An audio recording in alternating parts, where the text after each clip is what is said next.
welcome back everyone to TruevoTalks. This episode is focused on cybersecurity and resilience. Now, I don't think there's a better guest out there than the one we have. So I sat down to chew the fat on this whole topic with Steve Brown. He is the Director of Cybersecurity and Resilience at Mastercard. And I requested her to join us is our very own and female leader of the year, Barbara Zamponi, and she's our Chief Risk Officer. Now, I think as two guests, I can't actually picture a better two guests to cover this topic with. I wanted to cover just really chew the fat on the topic and contextualize what cybersecurity and resilience actually means and how it can affect your business. What tips and tricks has Steve got for you to keep yourself safe? So look, I'm not going to waffle on anymore. I want to get straight into this one. So let's run that music and let's get into it.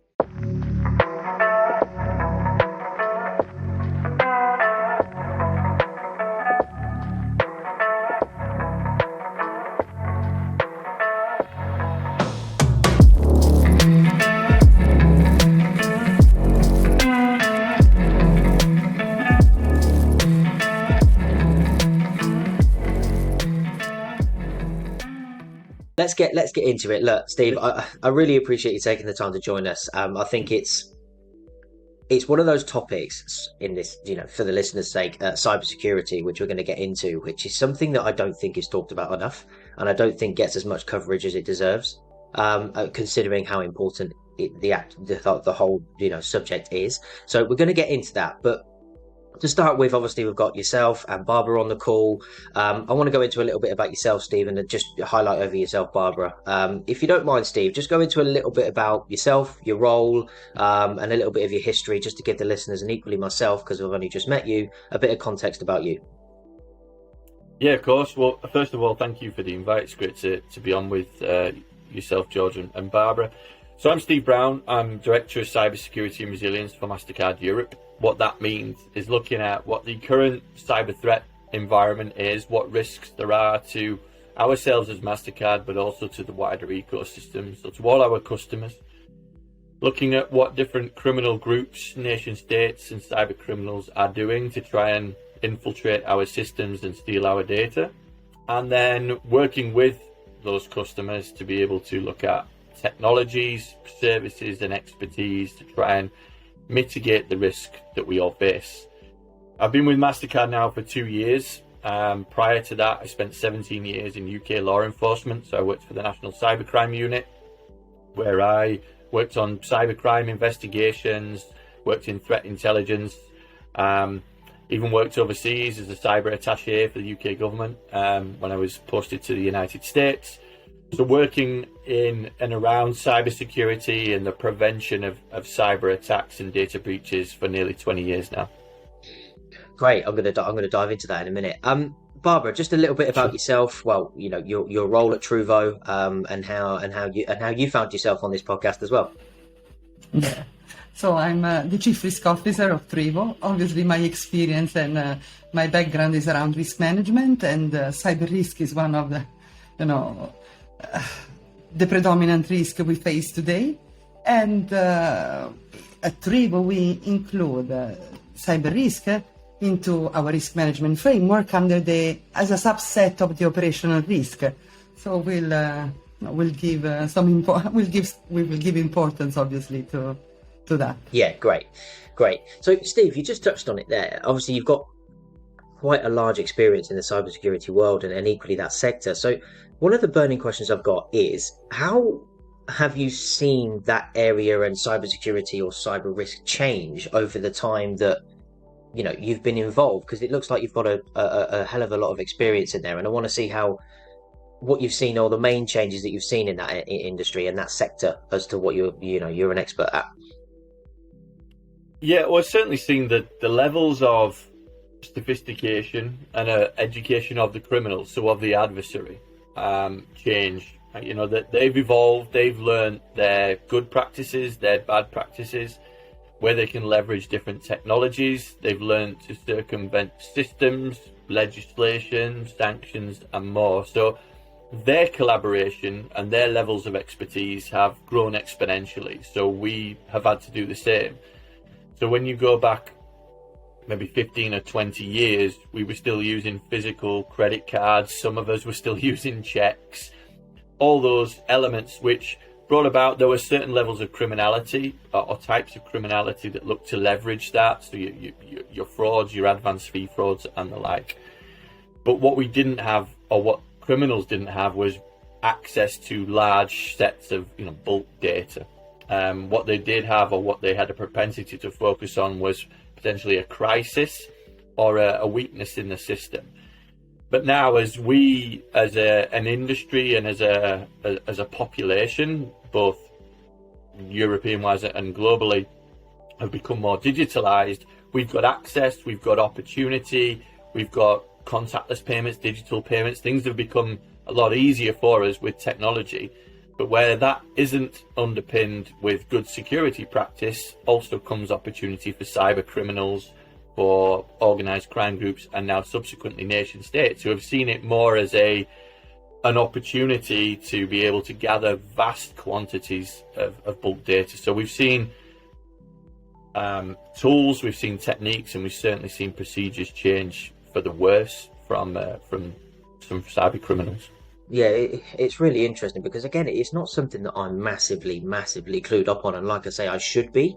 But I suppose moving on to the next part, which is obviously there's a need to protect Mastercard and the partnerships. What are the current threats and, I don't know, main areas that your team focuses on right now to ensure that data is secure and essentially protected? So the main area we're focused on really is supply chain risk. So we're looking at what our adversaries are doing. So their MO, their modus operandi at the moment, is to focus on where is the weakest point within the ecosystem. So the majority of financial institutions, governments, merchants out there have good cybersecurity for their own infrastructure. But what they're unable to see there are their providers, suppliers, vendors, any third party, fourth party, any supplier within their ecosystem. And that lack of objective due diligence means that we don't have a true picture of what our suppliers' cybersecurity hygiene looks like. And from that aspect, cyber criminals and organized crime groups and nation states know that. So that they know if they can infiltrate and they can penetrate the supply chain, that is an attack surface or a vector that they can take advantage of.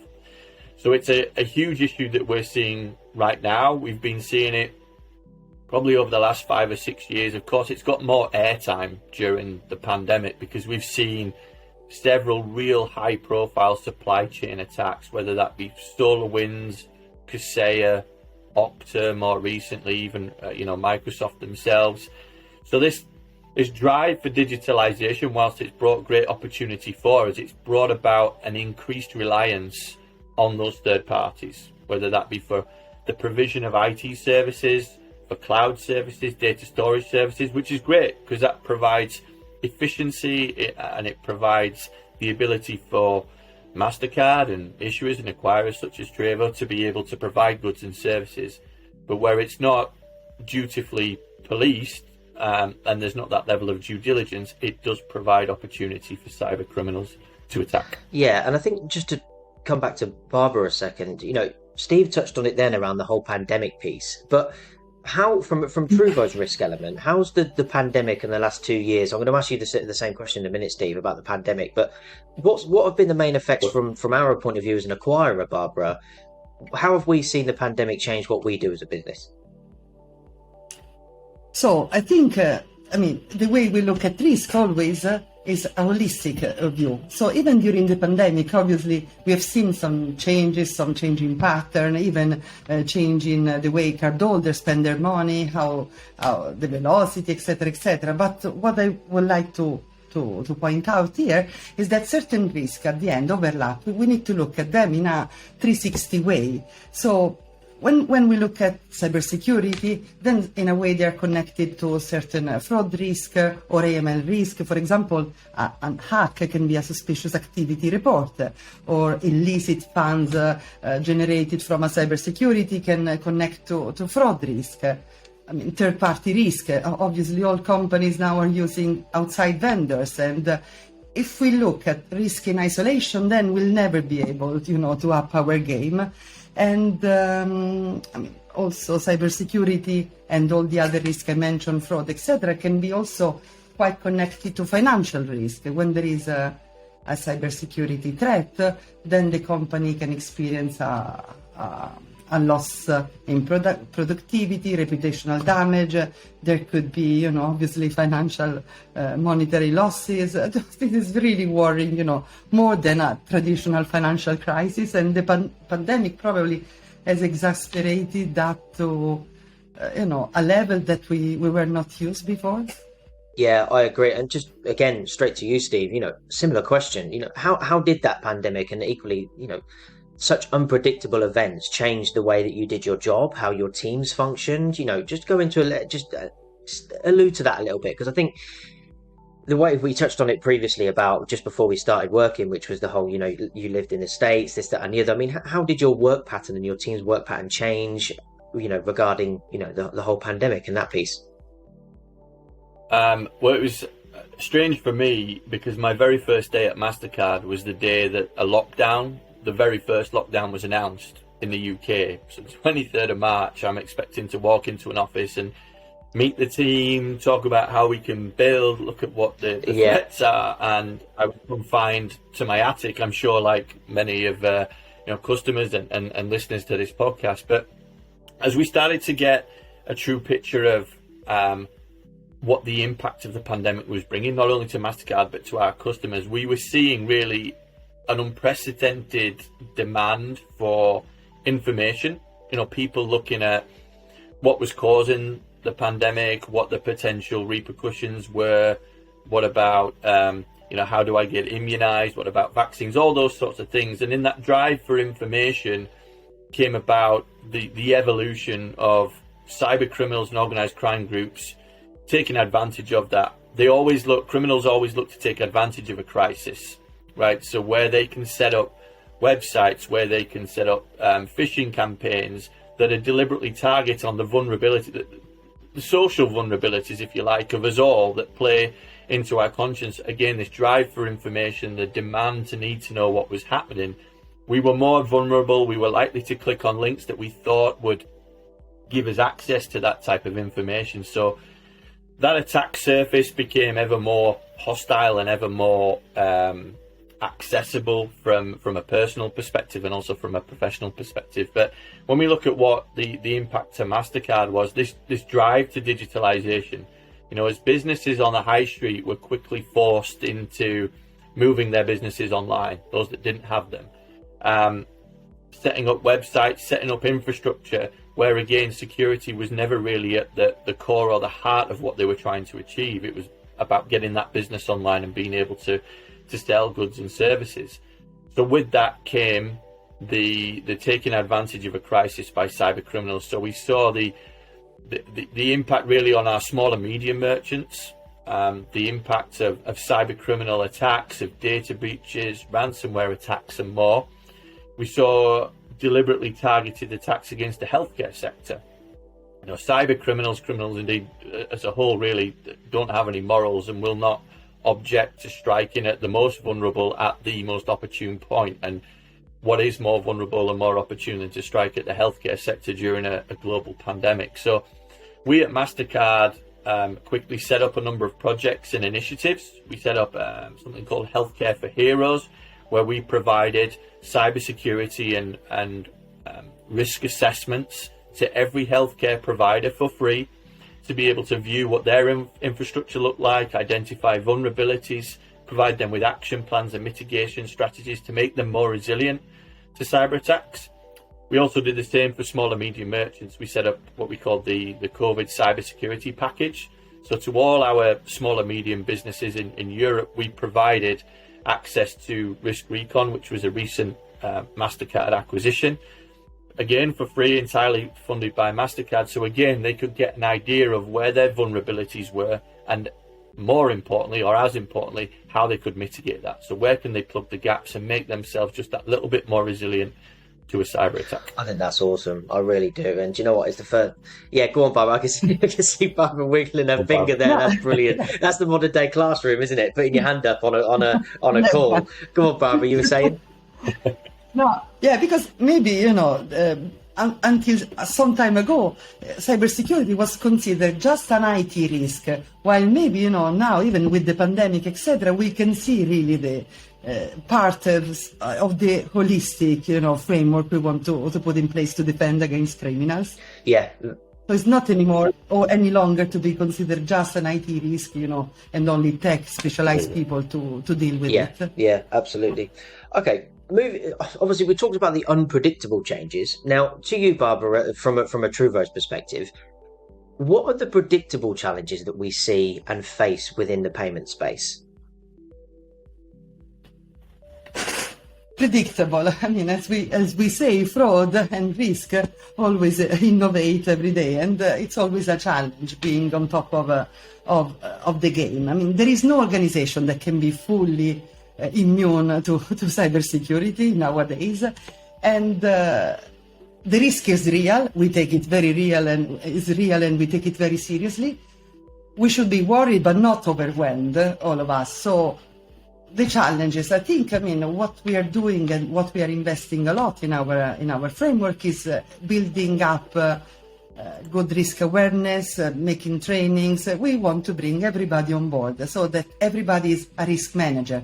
Everybody play a role in protecting, from attack, from external attacks. And then, as I said before, considering no risk in isolation, but connecting each risk to each other, seeing the holistic view.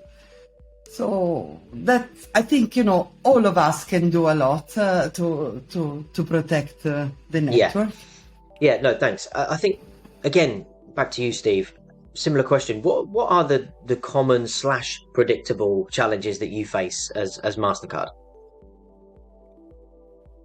I think I touched on it before, is the predictable thing is the constant change, whether that be in the ecosystem, in the technologies that we are all developing or investing in, but also the change in tact of the criminals, of the adversary that we face.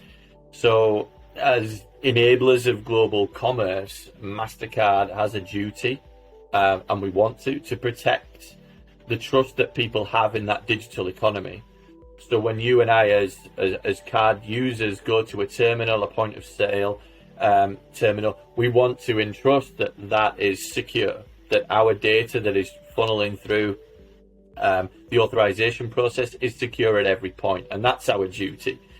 So to ensure that transactions and interactions are more secure than ever before, to be able to do that requires a lot of investment in different technologies, bringing on board new companies, new ideas, continuing to evolve with what we're seeing from the cyber criminal landscape as well, adapting to different technologies such as the implementation or the usage now of cryptocurrency. So providing technologies that are able to detect money laundering so that we can better safeguard our merchants and the acquirers that acquire them. And learning to really navigate new technology or security measures. So work together. Intelligence sharing is one thing. I'm a huge advocate of that, but actually working together is where you build those trust and relationships to help each other evolve, to learn new ideas, and to share in best practice.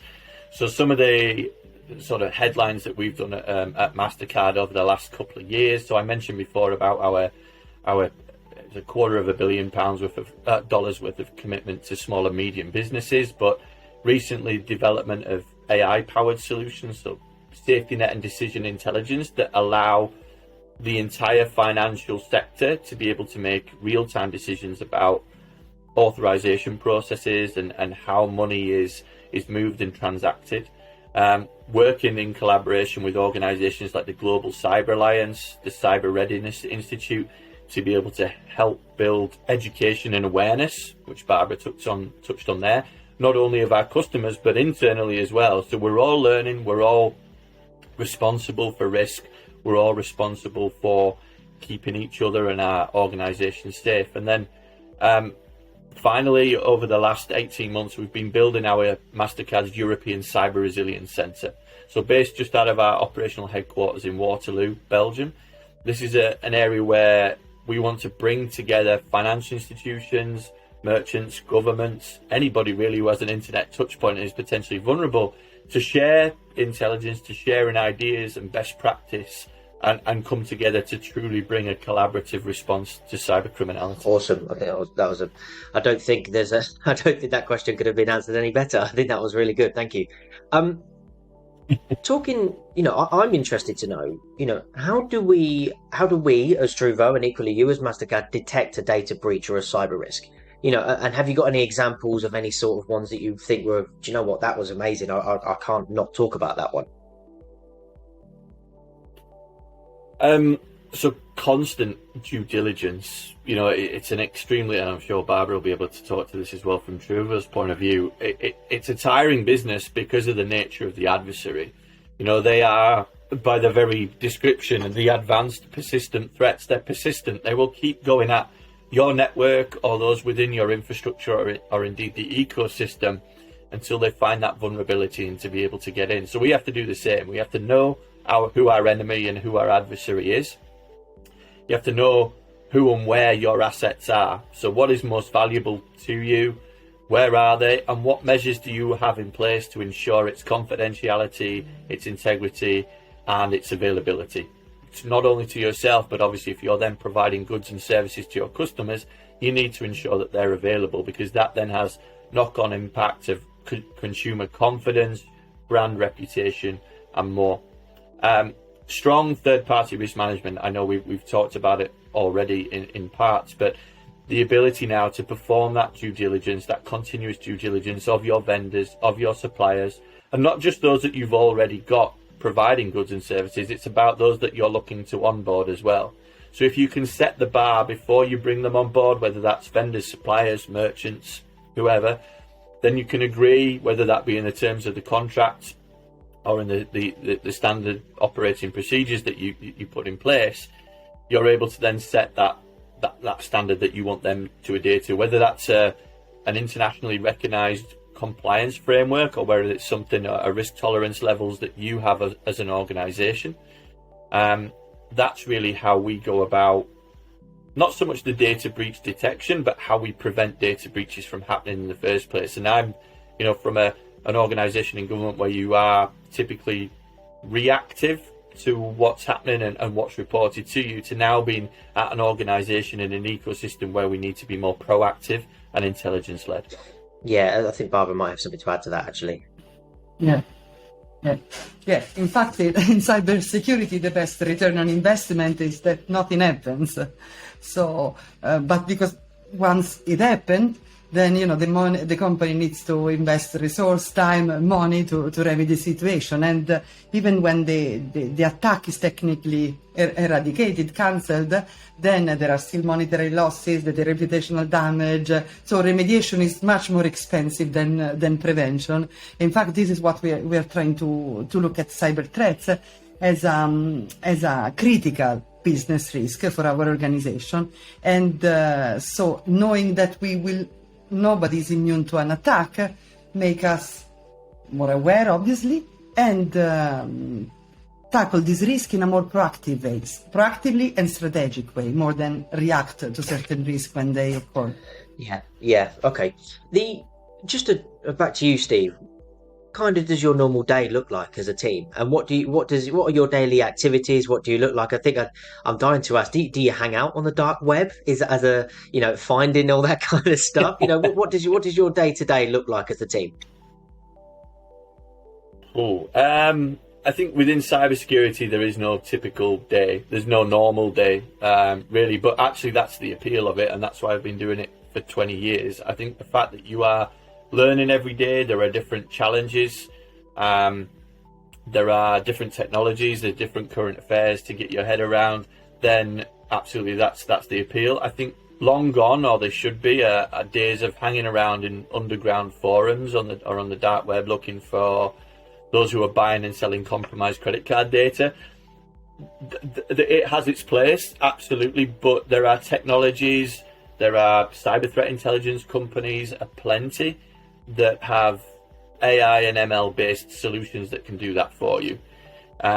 We all know, and certainly Barbara and I would know, that cybersecurity and cyber investigative resources are very scarce.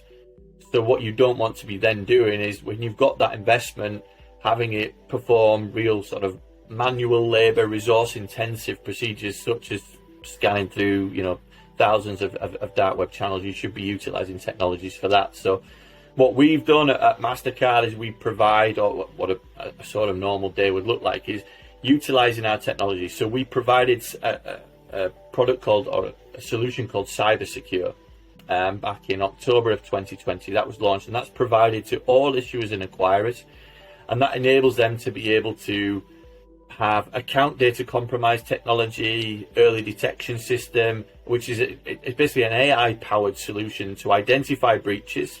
It identifies common points of compromise for merchants. It identifies compromised or at-risk cards, or card numbers, BIN numbers, that are at use or being used by cyber criminals on the internet or in the dark web. Again, to provide acquirers and issues with the ability to make qualified data-driven decisions as to what mitigative action they take. It's not for Mastercard to shut those accounts down, but what it is for Mastercard to do is provide that data, to provide actionable intelligence to allow issuers and acquirers to take those course of action. Of course, when it comes to attribution, with my old hat on, with the law enforcement hat on, then that is something that should be conducted by the authorities. But again, it's about utilizing technologies, and it's about how we as the private sector, where it's right and proper to do so, support them on that journey by providing them the intelligence, by providing them the evidence that will enable and enhance their ability to bring about prosecutions or interdictions, takedowns, and more. Yeah, and I think we've spoken a lot about technology, AI, and how that helps us, and how we use all of these things to leverage to do our jobs correctly. But we go through lots of training at Truvo in regards to, cybersecurity, phishing, all those kind of things. But would you say that human error is still a large, or even the largest still, threat to cybersecurity? That's either, actually. I think I might get Barbara's perspective on that first. Or, yeah, if that's okay, Barbara. Yes. Yeah, I think, human error play a big role still, in not just in cybersecurity, in many other risks. Yeah. Steve, what? That's why we go back to the importance of training and bring, a positive security culture, within the organization and the network. Yeah. What's your thoughts, Steve? Yeah, and I'd say that, so we're looking at two main areas that you can look at here, whether the threat is accidental, so whether it is human error, or whether it's adversarial, and we've discussed adversarial already. But yes, absolutely, human error is still a large, or potentially is the largest threat to your network. So you need to afford and need to invest in a proportionate amount of time, resource, training, and education. You can build the biggest firewalls, you can have the best cybersecurity in the world, but if you don't educate and train your staff, then you are leaving an open goal really for cyber criminals, for social engineers, for nation states to be able to conduct activities, to conduct reconnaissance, and ultimately to be able to infiltrate your network. So for us at Mastercard, it's important that we keep the training relevant to the threat and be role specific where possible. And when I say keep it relevant to the threat, what I mean is look at what the current trends are that cyber criminals are using. So is that spam or phishing campaigns? Is it particularly a ransomware or a malware threat? What you don't want to be doing now is teaching people about DDoS attacks. Of course, there is still a limited threat out there, but DDoS isn't really the tool of choice for the most proficient of cyber criminals. It shouldn't be, and certainly isn't at Mastercard, it shouldn't be about a culture of shame. It should be one of education, collaboration, providing that level of empowerment and trust to your staff and to your colleagues. And the ability to do that is the culture from the top down. So cybersecurity should be embedded into the culture of your digital age and should be seen as the enabler of innovation rather than a hurdle or a barrier. I think where you can change people's mindsets and look at cyber as the enabler to the business, as an accelerator to the business, as a differentiator between you and a competitor, then absolutely you can demonstrate the importance of cybersecurity as an investment rather than it being seen as a cost, which it still often is at board level. What we've done is, and what we're continuing to do, I talked before about collaboration, is working with public and private sector entities to partner, to share information, to share best practice so that we can inform our training and our education, keep it relevant. But the big thing is about providing that empowerment and trust to your staff and colleagues. Yeah, and I think, again, very well answered. I think we pride ourselves here at Truvo of just communication. I think it's something that we, the amount of training that we go through in regards to these things, and it's so valuable when you communicate these things and do valuable trainings on them. And quite frankly, I find them very insightful. And they obviously add a massive amount of value. So back into yes, go on, Barbara. Go on. Sorry.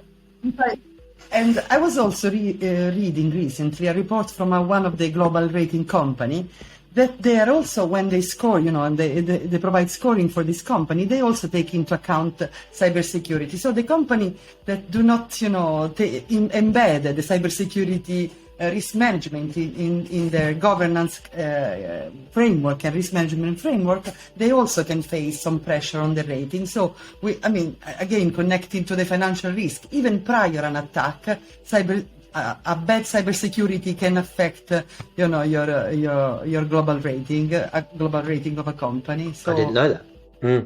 I quite agree. If you've got that level of expertise throughout, if you have a baseline of cybersecurity expertise throughout all your staff, all your resource, then you're less likely to be victim of a cyber attack or a data breach. So by that means you become more resilient and you become less likely to be the victim. Exactly. Right? Yeah. One of the conversations I tend to find myself having a lot with merchants is digital payment trends and how we as Truvo keep up with them, how we can keep our merchants at the forefront of payment technology.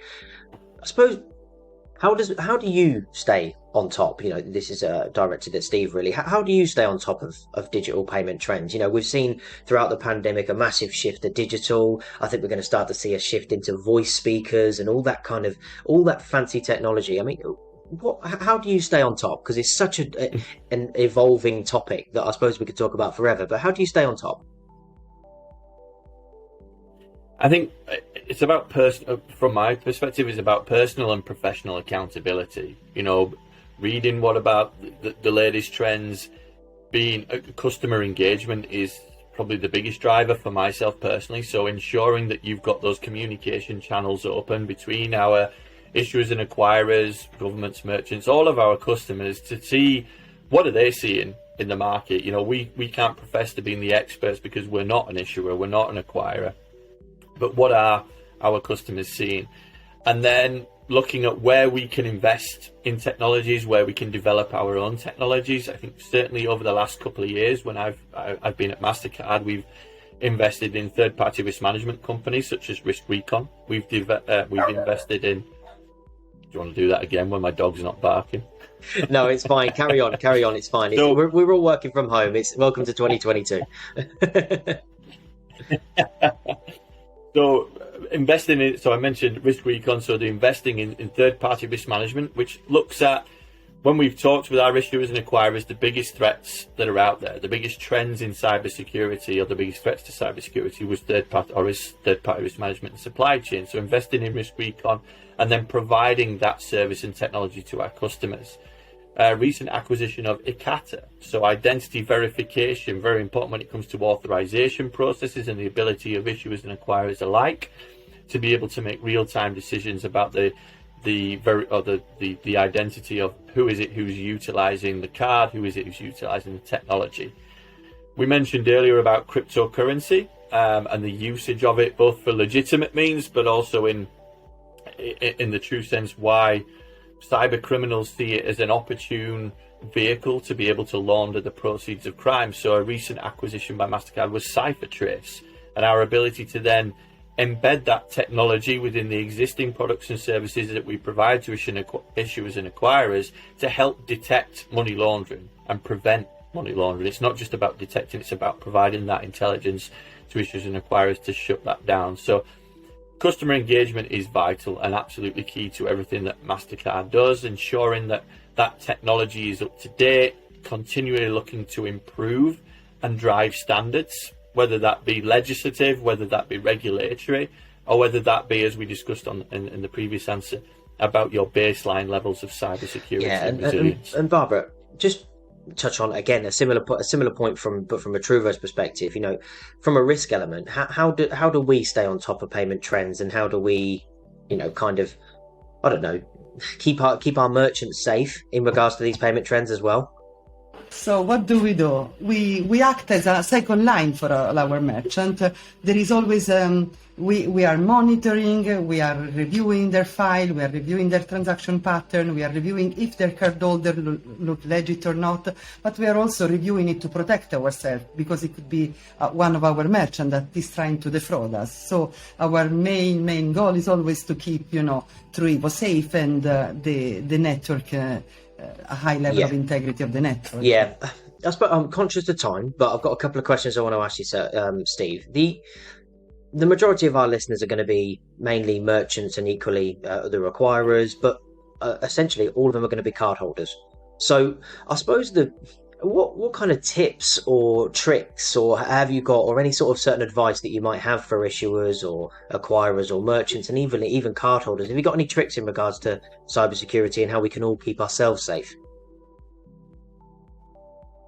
I think there's no real trick to it other than due diligence. Certainly, it's about knowing your infrastructure, ensuring that that's safe, secure, but it's now about, as we've mentioned many times already, it's about knowing your third parties, your vendors, your suppliers. For issuers, knowing your processors, your service providers, ensuring that they're continually assessed. Snapshots, questionnaires are no use. They don't provide you with that continuous objective assessment that a real third-party risk or supply chain assessment should do. Again, it's not just about a cyber risk rating. You want to be able to see exactly what the issues are, to be able to be provided with an action plan and the data that supports it, or the evidence that supports it. And I'm harking back to my law enforcement days. You can't do anything without intelligence or evidence. So we at Mastercard are committed to providing that. I mentioned through our risk recon portal. So providing identification, prioritization, and mitigation of any issues that you see. From an acquirer or a merchant perspective, it's the same, you know. But more so from an acquirer, it's about providing that same assessment of your merchants. And we realise that they could number hundreds, if not thousands. So we're there to help you in the prioritization exercise. So to be able to triage who are the most important, who present the biggest risk to you as a business. And again, it's not about using a tool to beat people with. This is about collaboration. It's about education. So supplying them with the intelligence to be able to make qualified data-driven decisions and mitigate the risks that they face. I think we're coming to the end. We're coming to the end. But to wrap up slightly on kind of leading on, you know, equally your history, but of the, you know, your role as director. I mean, what's one habit or, you know, mental mode or kind of framework lesson that you've discovered that helps you and your teams achieve more? I might have put you on the spot there. Oh, yeah. So I'm a big. So there's probably a couple, but one is have humility. You know, realize that it's a matter of when and not if. Don't be too proud to reach out for help. Build relationships when it's a sunny day. You know, don't wait until the crisis actually happens, because then you're ringing around, or you're trying to ring around. You don't know who to contact. So have your playbooks not just ready, but rehearsed. Have these practiced. Take every opportunity to learn, to be dynamic, to be adaptable given the adversary that we face. Personally, from one habit I have is that I'm most efficient, I think, in the morning. Yeah. So the way I break up my day, so I'll work on the bulk of my workload and my projects in the morning. I'll try and push meetings and calls into the afternoon, because that sweet spot, really, those first 4 or 5 hours are where I'm at my most active, my most efficient, and where I feel like I'm able to give more to the work that I'm committed to doing at Mastercard, and then move things, meetings. I'm not saying they're any less important, but they'll provide me alternative stimulus. Whereas if I switch it around, then I probably don't have the stamina to keep going. I do. I think I agree with that. I'm very productive in the mornings, rather than, not that I'm not, again, productive in the afternoons, but but yes, I am far more productive, I feel, in the mornings, and engaged. So yeah, I agree. When do you feel more productive, Barbara, in the hot and sunny Malta? Morning and winter time. I'm joking. No, in the morning. I mean, for me as well, I'm a morning person. I wake up early, doing my routine, meeting the team first thing in the morning. So organizing the day. I mean, how was the back to you, Steve? How has the pandemic changed the way you work? Has it changed the way that you work, or were you working from home prior to the pandemic? I mean, how's it changed for you? No, I mean, it changed everything for me in so much that, before I was working in law enforcement, so I was used to being in the office every day, or you're out and about with your team working on investigations or threat intelligence, working as liaison, building relationships. But it's ultimately now still working against the adversary, trying to build education and awareness about what the threats are, help protect people by being preventative, by being proactive, by sharing threat intelligence, by working together. So it's not really changed the way I work. Obviously, it's changed the manner in which we receive and perceive threats that we all face. But I've always been about collaboration. I've always been about communication. Yeah, and I think that's probably one of the things that I missed the most about the pandemic, was having to be stuck within, a room for so long. The reason I do my job is for the people and the relationships, and I think that was one of the biggest struggles. And I think I tend to think of it from a sales perspective, that I feel that that's the only part of the business that requires teamwork and relationships. But I couldn't be more wrong. Having had these conversations, I think I couldn't be more wrong. I think it's more paramount than ever in other sectors of the business, rather than just sales as well. Oh, and you must have been, you're equally frustrated by 2 years of being locked down, when from a sales perspective, but he's also building relationships. You can't really do it on Teams or Zoom. Conferences, in-person events, lunches, networking drinks, whatever it is, where you can build that level of trust, when you can have those sidebar conversations, when you can talk more openly and honestly about what it is that you're seeing and facing, helps you build those relationships, helps you build those trusts. And I agree. I massively agree. I think from Barbara's perspective, I mean, you're now back in the office, I think, a little bit more now in Malta, so it's kind of a on and off. I'm flying out next week. But I completely agree. We need to be on the ground, talking to people, understanding their needs, their feelings, because in our job a lot is connecting the dots, and sometimes it's just a matter of vibe, a feel, or etc. I agree. And I agree. Look, I really appreciate. That's about time. I really, really appreciate you both joining us. Just finally, Steve, how can people follow you on social media? Is it just LinkedIn you like to keep your professional network on? Where can people find you? Yeah, I'm on LinkedIn. So Steve Brown 100. There's a few of us, Steve Browns, but Steve Brown, Director of Cybersecurity and Resilience at Mastercard. You'll be able to find me there, and hopefully keep abreast of current issues, what we're doing at Mastercard, and always feel free to reach out to me. Great. Where you think we can help. I really thank you for joining. Have a great week, as I'm mindful it's a Monday, and I look forward to speaking to you all soon. Thank you. Thanks very much. Thanks, Barbara. Thanks, George. And that's it. There you go. Simple as that. And that is it for another episode. Look, I really, really, really appreciate you taking the time to listen to the full podcast. We really appreciate you, returning listeners, new listeners, whoever you are. We appreciate you. We know you're out there. We do really appreciate feedback that we get. So please do interact with us. Let us know. Join the conversation. However you're listening to it, Spotify, YouTube, Apple Podcasts, please leave a review, a comment. Let us know what you think. We really appreciate your feedback. And until next time, See you later.